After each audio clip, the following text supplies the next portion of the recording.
na nga. Pupunta nga kami ng Vietnam magpipinsan ngayon. Ayan, nandun na kami sa airport. Naghihintay na kami ng aming flight. At lumipad na kami at sandali lamang mga 2 oras at kalahati.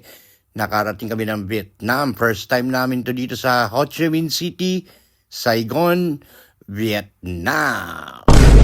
Okay, nakikita nyo yan, nakikita na namin, malapit na kaming mag-landing, excited na kami. Pero yung pala, yung pinsan namin na US passport, hindi pinapasok kasi kailangan pala na ng visa. Anyways, habang hinihintay namin ayusin yung papel niya, kumain muna kami ng pho dyan sa airport. At pakasarap niya, ang laki ng bowl niya, oh. Mas malaki pa sa mukha ni Jeboy. Hindi totoo yan. Tapos ito na yung aming hotel, City Oasis. So, ayan, pagpasok mo dyan, may makikita ka dyan pinto. Pagpasok mo dyan, ayan na, bubungad sa'yo ang pool.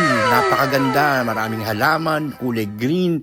Tapos parang 4 or 5 floor ata siya. So, parang a night dito, babalikan ko yan, nakalimutan ko eh. Pero mura lang siya, napaka-affordable. Tapos ayan, papasok ka dyan, tapos bubungad sa'yo ang lobby.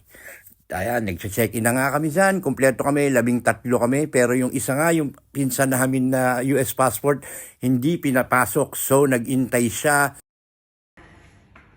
Okay, room tour. Tara, sakay dito.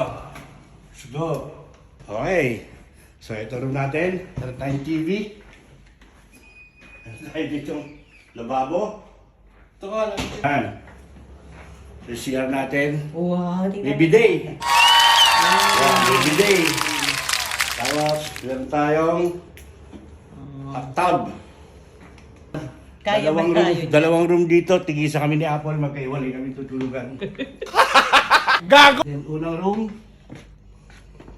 Merong... Dito sa inyo.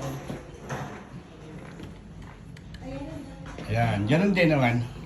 Dito. At nung gabi nga, nag-dinner kami dito sa may parang may nakita kaming restaurant dito malapit sa aming hotel. Napakaraming mga masasarap na pagkain. Meron nga mga daga, exotic. Ito, tinikman namin. Ang tawag nila fried sparrow. Masarap siya. Pero ang itsura niya parang maya na pinirito. Masarap siya. Tinikman ko na nga. Sarap na sarap si Jeboy. Ayan na nga. Kain lahat.